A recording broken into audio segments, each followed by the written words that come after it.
Welcome to Salt of the Earth Farm Stories, where the heart of farming comes alive. While I'm in media doing farm stories, both video and podcasts, that's okay because I can ask all the dumb questions and hear these clever answers from farmers. With farming, yeah, you're all in. Hello, and welcome to Salt of the Earth Farm Stories. If you're a regular listener, you'll know this podcast usually has just one host, Darren Grigg, asking the questions and sharing other people's stories. But for this January episode, we're doing something a little different. Today, I'm stepping in as your host. I'm Leona, and for once, Darren is on the other side of the interview. I should say straight up, this isn't something Darren is naturally comfortable with. He much prefers listening, guiding the conversation, and keeping focus on others rather than himself. But today, we're gently turning the mic around. We'll talk about Darren's earliest farm memories, a little about his career in media, why Salt of the Earth was created, and we'll reflect back on some of the conversations that have shaped this podcast so far. So, welcome to your slightly different version of Salt of the Earth, where the host becomes the guest. G'day, Darren. Hello, Leona. Thank you for having me on Salt of the Earth today. I feel like this is something that's quite new to you, being on the other side of the table. Absolutely. You get one episode a year. It's going to be in January, and you've picked me as your guest. So I am really uncomfortable. Well, I'm glad you agree. I think it's important that we get to know a little bit more about the host of Salt of the Earth and the beginnings of Salt of the Earth. And so I think this is a really great opportunity. I'm not sure who I'll interview next year with my one episode, but we'll see how this one goes first. I might not get a second gig. So Darren, tell us a little bit about your early years. Whereabouts did you grow up? Right. Well, the tables have really turned here. I'm feeling it already. I grew up at Bungaree on a farm just Melbourne side of Ballarat. It's about 15 kilometres Melbourne side of Ballarat. We were mixed farming. In my very early days, it was dairy, potatoes, some grain crops, and sheep and beef. It was mixed, but over the years, they've evolved more into spuds as their main income, and now fattening lambs.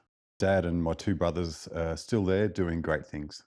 What are your earliest memories of the farm? Well, I reckon I could probably say I was about 4, getting up on the odd time with Dad to go and round up the cows to be milked. And by the way, Dad didn't love the dairy cows much, but he'd have his coffee in this very old Tupperware container, and I had some plastic cup with probably just milk. But in the old Toyota Land Cruiser, I do remember that.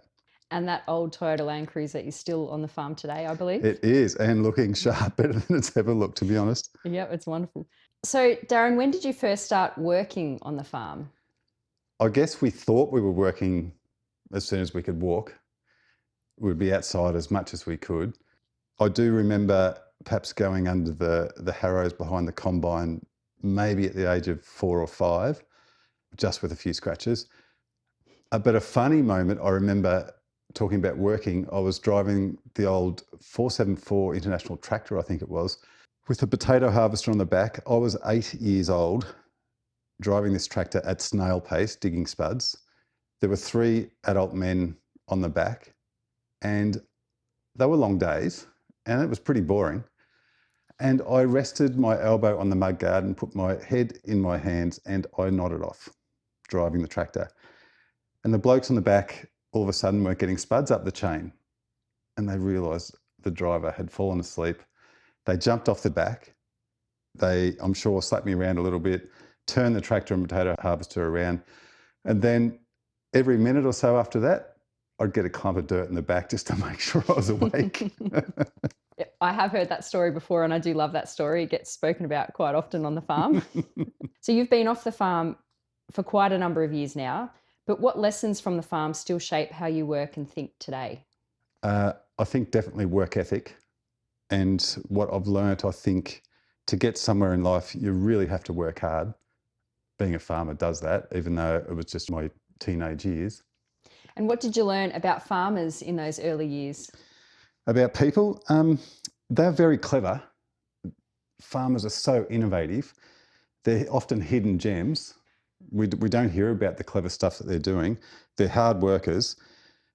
And I think in my early days, I had some pretty wild farmer mates too, which taught me a lot of things as well. Any stories there you want to share with us, Not Darren? with a microphone on. And so shifting from farming then to media, where did your career in media begin? Yeah, that was at the age of 14 at BTV6 Ballarat. That was a really happening TV station, especially back then with lots of live shows. And my dear old Uncle David, who we've just heard from in a Salt of the Earth episode, he was working at BTV6 at the time, and I phoned him up to see if I could get some work experience. He contacted an incredible man, Mr. John Mullen. He was the director of news. He had me in then every school holidays. To start with, I was rolling up leads, carrying the tripod for the camera operators, going around with the news team, and then that evolved. And I was lucky enough to stick with them for a long time, to get part-time work. And then I went on to study civil engineering, and it got to the second year of exams, and I was still working part-time at the TV station. And right at that point, because it was getting pretty hard for me studying civil engineering, I can imagine. they offered me a full-time job. And I said, yes, I'll take it. I'll come back and do civil engineering another day. I never have. You always speak very fondly of your days in television, and I hear a lot of those stories, so it must have been a pretty wonderful time in your life. Were they good days in TV? Absolutely. They were loads of fun. And if you can imagine, with 2 or 3 main studios, sets getting wheeled in and out for different TV shows, there were celebrities around, and at that age, I was starstruck every day. But then behind the scenes, there were so many incredible people that we still all keep in touch with today. And social media is great for that too. But yeah, some great cameraman mates around the country. And some of the journos are still on national TV. And it was really nice in the last few years, Dennis Walter and his family came up to the border and we did a commercial shoot. Dennis and I had done thousands of news bulletins together, along with Glenn Driscoll. I still keep in touch with Dennis and Driscoll. And how long did you stay with that company for? I was with BTV6 and then it became Vic TV and then Win Television, but I was there for 18 or 19 years. So how did you end up in Northeast Victoria? In 1996, we were doing a snow show. I think it was at Hotham or Falls or somewhere over a weekend, and with the whole crew. And they said, Darren, after you've done the snow show on the Monday morning, go down to Albury and fill in for a week. And I said, where's Albury? And they said, you'll find it down the mountain. And I did, all right, just for a week. And they said, we stayed 2 weeks. And then they said 3 months. And I still had everything back in the studios in Ballarat. All my stuff was in the office. And I stayed. I've loved the Northeast. And you're still here. And so Grigg Media, this came after your time in television. Grigg Media has been around for a while too. Tell us a little bit about that. Yeah, in 2005, so 20 years ago, security was big for me. I wanted to know how much I was earning each week, and I had a good job at Win TV as the production manager. And for some reason, I wanted to go out and tell some more stories, and I branched out into Grigg Media. I still can't believe I did it. I don't look back. I loved it. I'm very grateful for the time I had in TV to learn so much. But I've said over the last 20 years of Grigg Media, I love it even more as time went on. Yeah. And I imagine branching out and starting your own business after such a successful career in TV was quite a daunting task to undertake. Any lessons there that you can share with us? Branching out, I think, do a business plan, follow that, have some goals in that first 12 months, try and get to 3 years. And if you can get to 5 years, you're pretty safe, you can keep going, but work hard. And I do remember a real turning point for me, which can be a bit emotional, but I was putting every waking hour into work, and technology wasn't quite as good when I started. And 2 little boys, Jack and Sam, and I remember, and I was working every day. I'd worked every day for 6+ months, and nights, and during meal times, and which was wrong. And I remember Jack saying to me once, he was probably about 7 on a Thursday, and he said, Dad, please don't work this Saturday. And it's funny because from that moment, I stopped working so much of a weekend and had more time with the kids. And I still, funnily enough, I still got the same amount of work done. Yeah. I was just smarter at it, I think, and in the way I ran my schedule. But those weekends with a young family is important. Yeah. And I think that's a really great lesson for anyone in their own business who's working the grind and trying to get somewhere. And what an incredible lesson for a 7-year-old to teach you, or to teach anybody, Absolutely. the importance of time. So what kind of work does Grigg Media do? Initially, there were lots of TV commercials and cinema commercials, and they are still happening today, but there are a lot more of these, I call them mini documentaries, with a real agricultural focus, but also environmental science, endangered species, land care, innovation in farming. But at the same time, I do a lot of work for the universities, promoting various faculties, and also creating learning modules for the likes of Melbourne University. So one day, yes, I could be out in a paddock with my boots on and be a very happy man out there with a camera. But also there are other days where I'm in Melbourne interviewing a professor about STIs. It sort of sounds like a pretty diverse business. Yes. So at what point did you realise that you could combine your love of agriculture and media production into the one path? I think it happened accidentally. And I owe Owen Dunlop, a close friend of mine, a lot for this. And he introduced me to a lot of different organisations. So we were doing a lot of videos for endangered species with Owen, but then that introduced me to local land services and catchment management authorities and various land care groups. That relationship I've got with those sort of people, I know I come home every day and say, I just love working with these people. And I do. And they introduced me then to all these other innovative and clever people that have got some connection to agriculture somehow, and it just blows me away. Yeah. I do enjoy coming home from work in the evenings and hear you talking about all these incredible guests that you interview. You've always been so passionate about what you do, and I think that's reflected in the work that you do as well. Thank you. So storytelling, it's a craft that you are particularly good at. Did you always love storytelling, or did that come later? Perhaps I always loved it. I love it even more now. And perhaps from looking back in the early days, I would pick spuds for a whole season and earn maybe $500 for a whole 6 months over winter.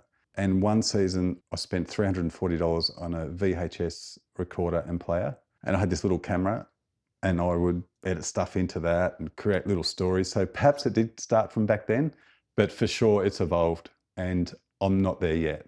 I've still got stacks to learn and I love it. So speaking of storytelling, when did you start Salt of the Earth Farm Stories and why? This started with a very close and dear friend of mine, Judy Brewer. I've been working on her farm quite a lot for the last 4 years. And she's transforming her beautiful farm into a care farm or a social farm. And this will be for people with disabilities of various sorts or mental health struggles, but it'll be a place for people just to come and feel better. And we wanted to get this message out there about the farm Mudgegonga. And that's where it started. I thought, I'll do a podcast. It can't be that hard. And was it? Not the first one with Judy, because she is just amazing. She just talks she blows me away every time she speaks. Yeah. So for our listeners who haven't gone right back to episode 1, they can actually listen to that very first podcast that you created with Judy Brewer.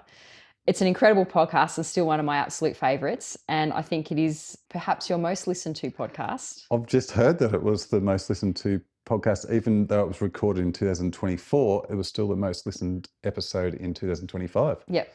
You set the bar high with that one, episode 1. Thanks, Judy. What gap did you feel the podcast was filling? I think it was connecting people to rural life, finding out about these really clever people, farmers in particular. And it was pointed out to me at one point that there were less kids in the city getting that farm experience.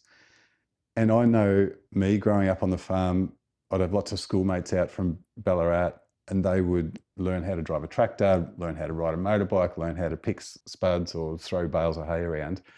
And they got some sort of idea of farm life. And I think nowadays there's less people from the city getting that experience. And often those city kids are now in the capital cities making big decisions for farmers. So I really want those people to have a bit more connection to our rural people and what happens really in our country communities.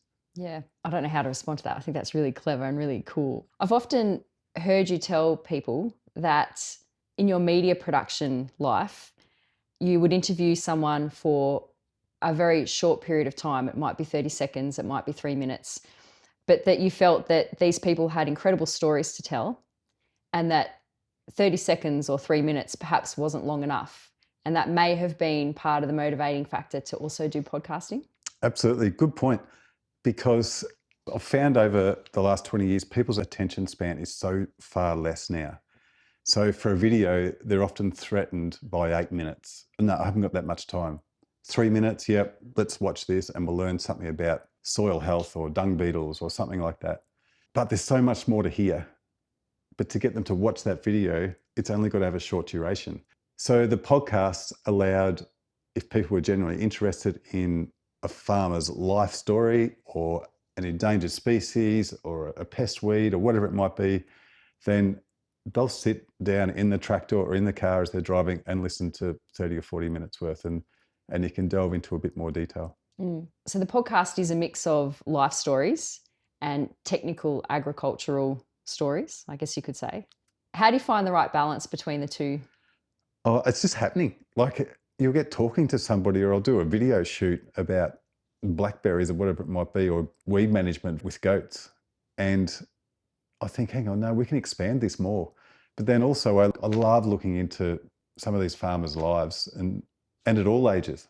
How important is it to tell the life stories of some of these older farmers who've been in the game for, some of them close to a century? So important. And if we don't record it and document it now, it's going to be lost. And just at Christmas time, someone said to me how much they were moved by having their father's voice recorded and his story recorded. And that, to me, was really powerful to hear. Yeah, I can imagine. And did you ever think the podcast would last or even matter? To start with, I really didn't even think about it. After the first episode was launched, a good friend of mine, Christine Mullen, phoned me and said she loved it. Keep going with it, do more, we want to hear more, but just get people into a routine. And she was working for Cricket Australia in the PR and comms department. And she said, just get them into a routine, just one episode a week. I said, oh, Mully, no problems, one a week, that'll be easy. But it's not. It's a day and a half, really, per episode. I've seen the amount of work that goes into researching your podcast guests and putting a story together and then editing those stories. And it is not by any means a small task.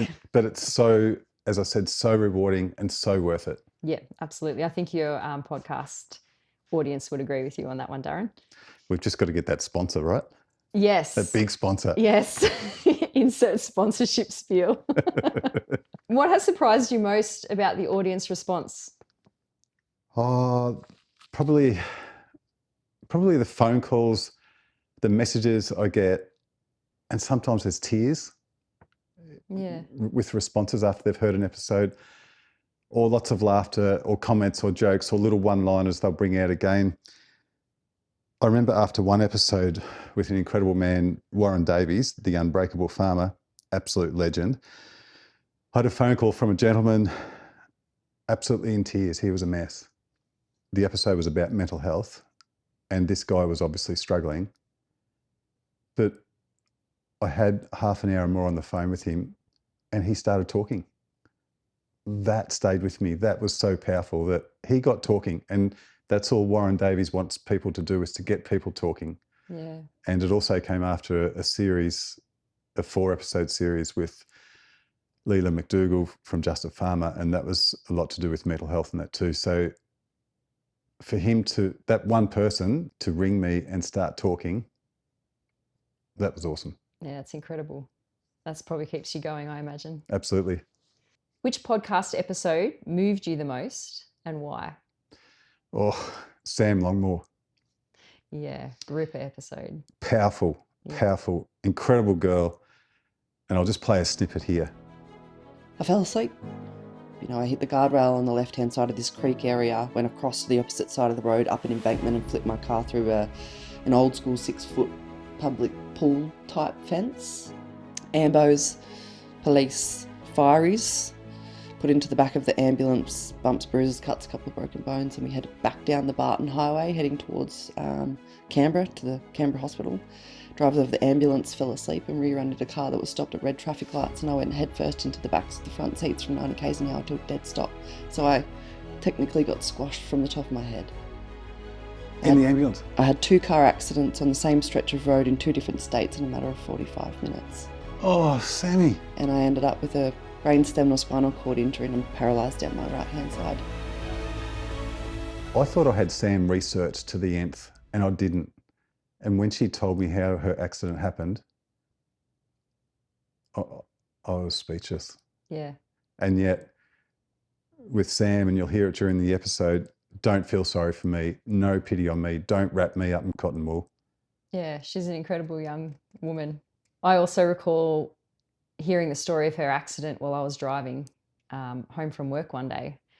And I was so shocked and moved by that. I had to rewind it a few times and listen to it over and over because it floored me. Mm.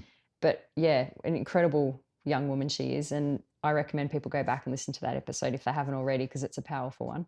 Yeah, so many people have said that. They've had to rewind that little bit and say, did that really happen? Yeah. And yet she is going on and she is now getting respect from farmers, and she's got her agricultural spraying contract business and all these other businesses that she's got going. Life is full on for her, and it always was. And it's still getting her into trouble, I think, is full on life. Yeah. We've touched on your very first podcast guest, Judy Brewer. What do you remember most about recording that? Judy, I started off the episode with, Judy, I'm looking out past the veranda here. I see some ducks swimming around the water, some cows grazing quietly in the paddocks, and some birds. What do you see? And this is what stuck with me. Darren, I see home. Yeah, wow. I see home. I see country. I can't really describe how I feel about this place that we're sitting on. And the way she said it, well, that was the true meaning of home. Yeah. And from that moment, away we went with that first episode, and it was fun.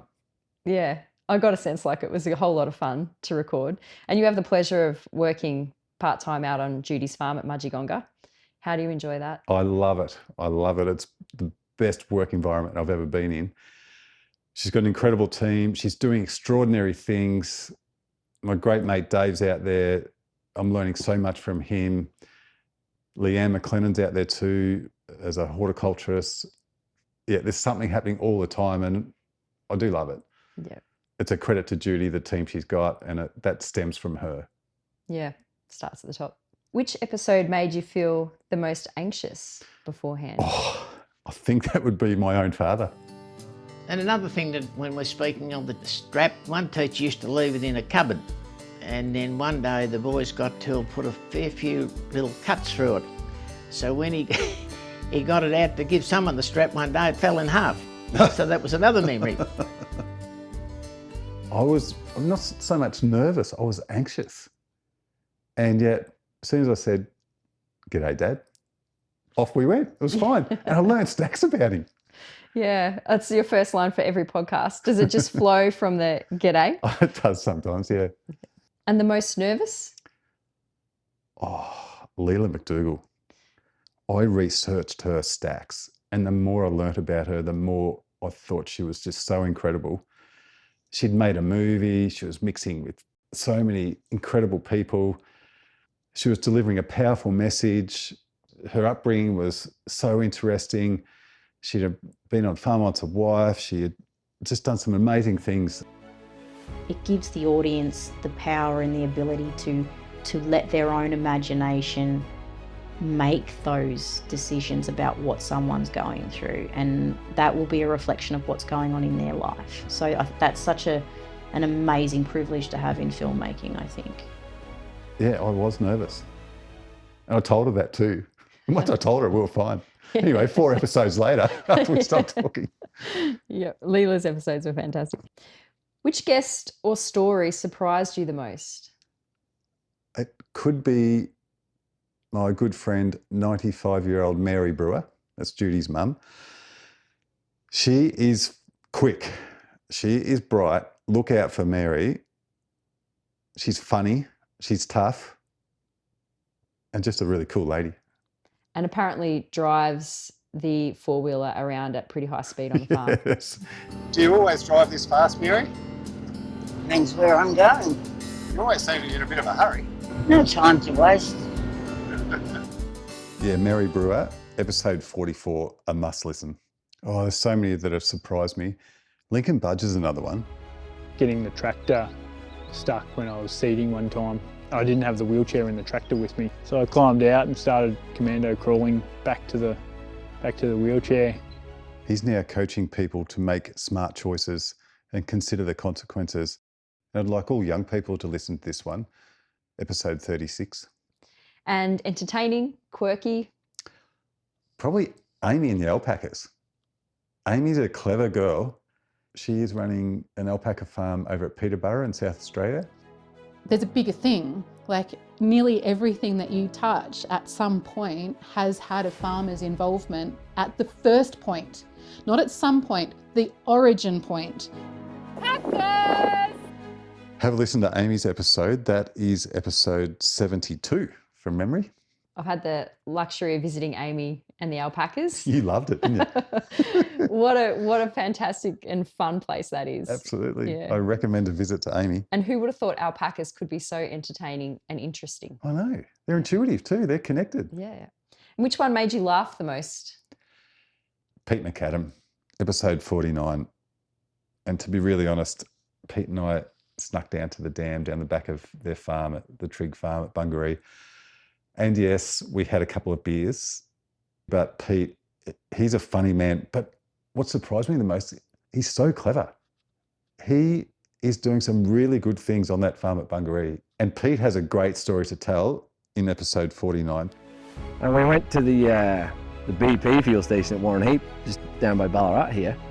And we filled the van up. I think we still had a few grand left, and obviously we'd hit it a bit harder than we thought.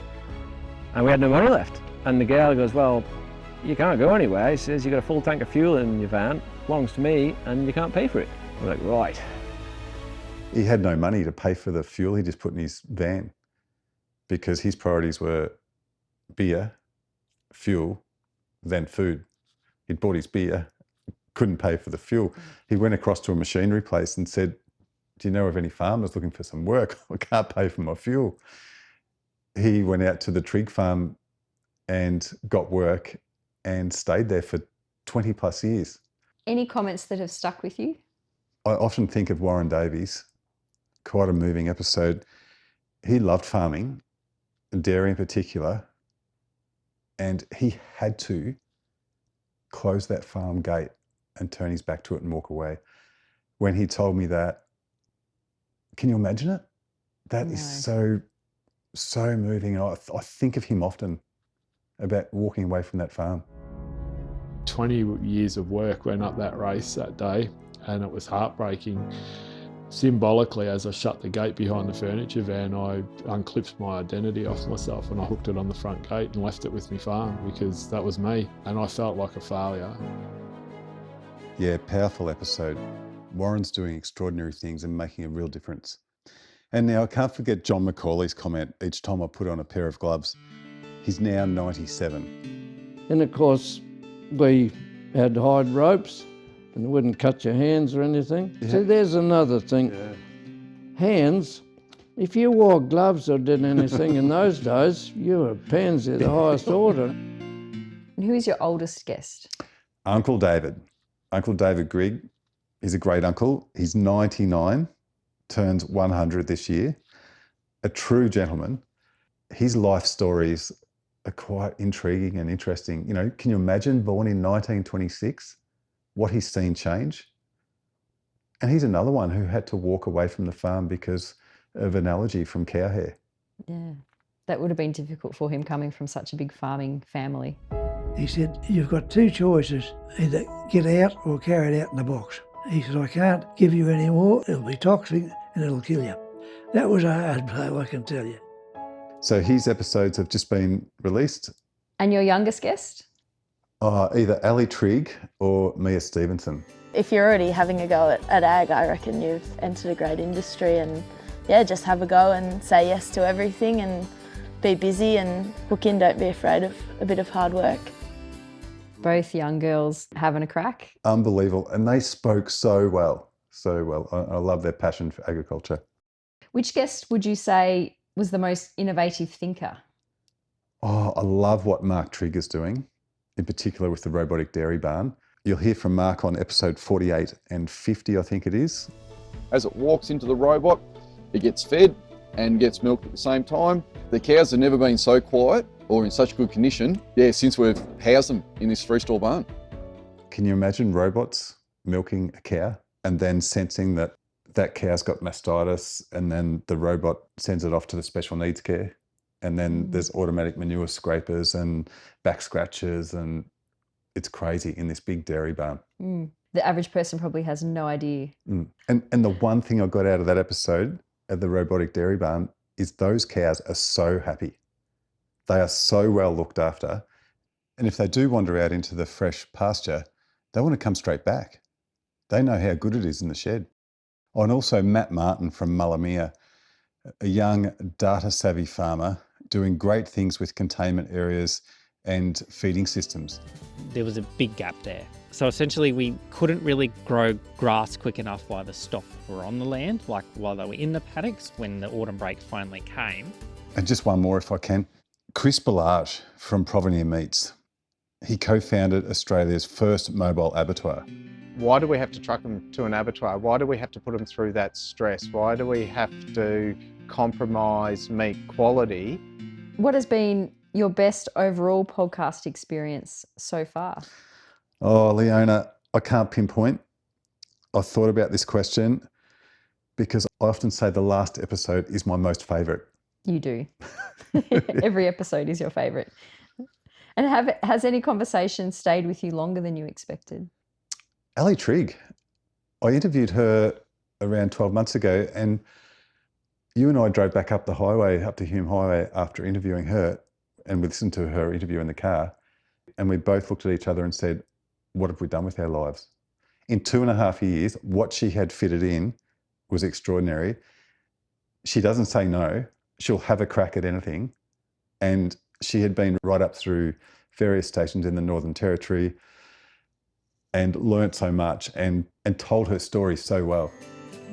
You just get in and give everything a go, and they say, oh, have you done this before? And I'll be like, no, I haven't, but I'll be happy to learn to do it. And they're like, righto, and pop you in a grader or in a truck.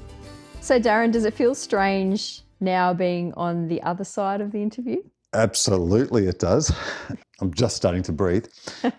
Because I've had a career hiding behind the camera. You know, I've got the easy job.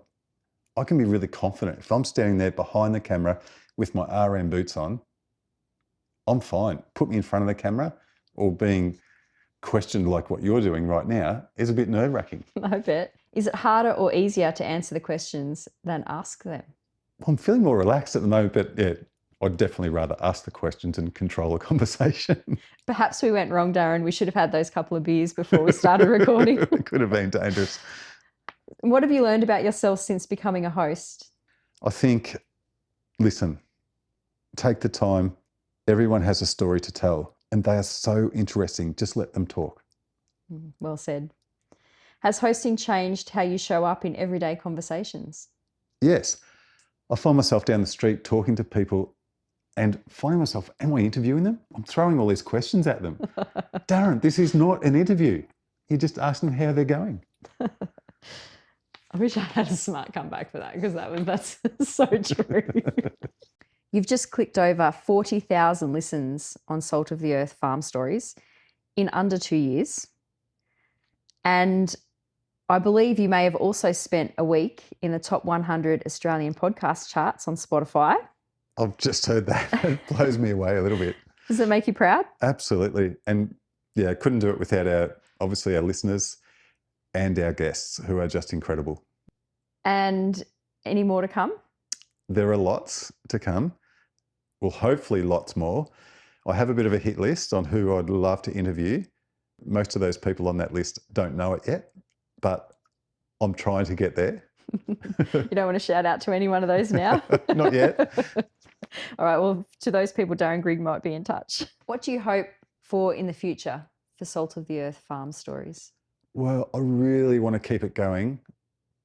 I'll do everything I can. I think it can get so much more bigger. We can delve into more interesting topics and farm lives and get right around Australia. I'd love to get a continuous sponsor, would be fantastic. I'm so grateful for the ones I have been sponsored for. But at the moment, I'll keep doing what I can, but a sponsor call out would be awesome one day soon.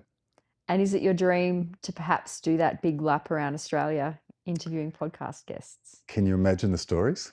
Well, you did do a trip recently up to the Northern Territory to interview a few guests in the NT. Yeah, that was an amazing trip we did, Leona. And I often say about that trip, the people we met made that trip. Not so much about the sights. The sights were extraordinary, but the people we met just had some extraordinary stories to tell. They really did. The station's 100 kilometres by 40 kilometres, so you don't get exactly the same rain event over the entire station. All right, so we're at that part of the podcast, Darren, with the off-the-wall questions. Oh, look out. If Salt of the Earth Farm Stories had a soundtrack, what song would fit it best? It's got to be country, and I'm thinking Way Out West with James Blundell. What is something most people don't know about you? Don't know about me. I do like surprising people when I've, say, come back in from the farm at duties and I've got my work boots on, I'm filthy dirty, and you tell people that you're a gym instructor. That you get up on stage with a microphone on instructing a gym class and they're going, what the hell? I do love that surprise. You do wear many, many hats. Media aside, you wear a few other hats, don't you? Yeah, I guess you could say that.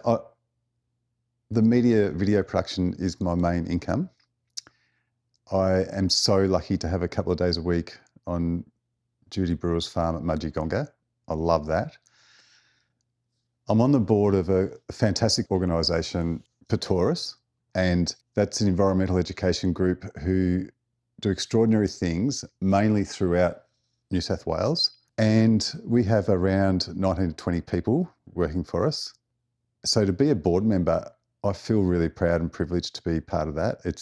And I see these messages get delivered by our staff, and these kids don't actually think they're learning, but they are. It's the way it's delivered. It's really powerful.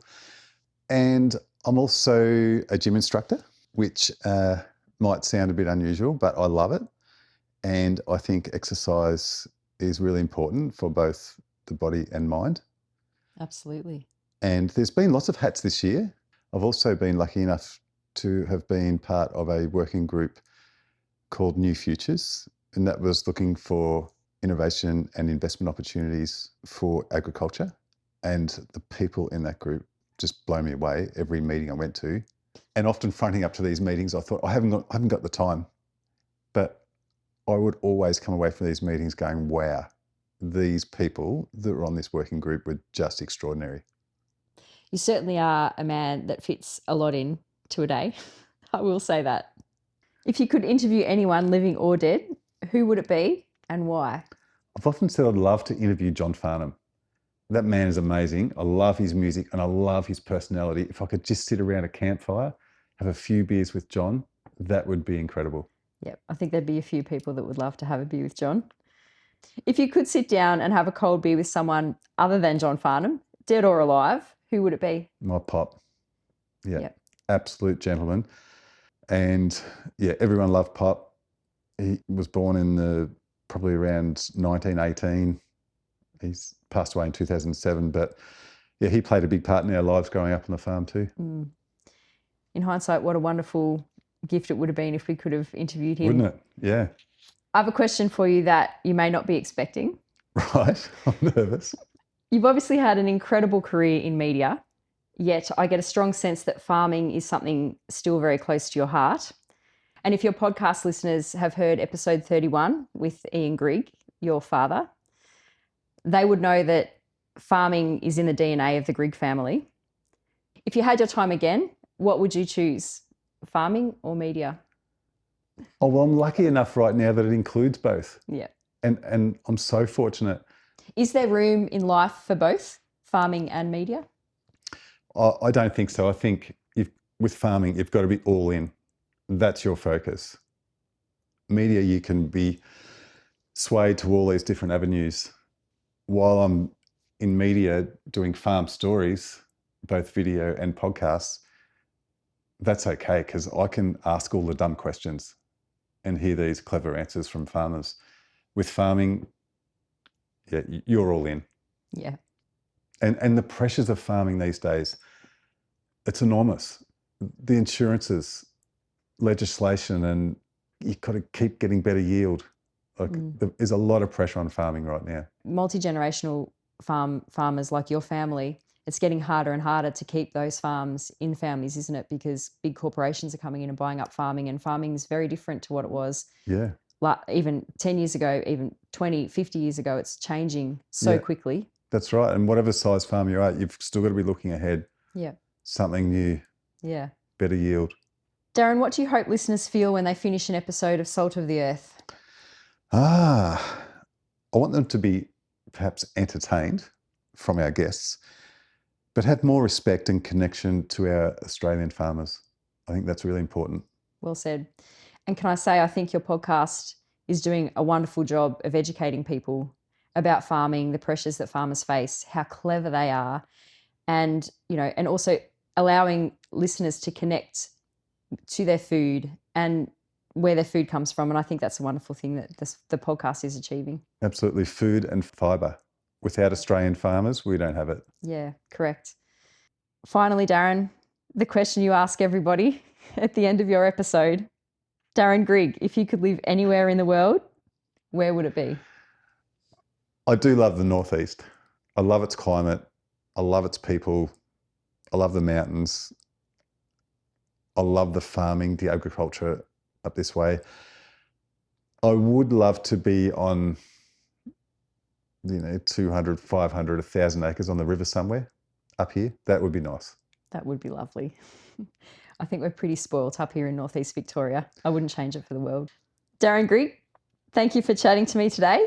Thank you for giving me the opportunity to host an episode on Salt of the Earth. I've been more nervous than you have, I think, sitting here asking the questions, but it's been a pleasure getting to know a little bit more about your podcast and a little bit more about Darren Grigg, the man behind the microphone. Well, thanks, Leona, and I think you've done a really good job, so thank you. Thank you. That brings us to the end of this special episode of Salt of the Earth Farm Stories.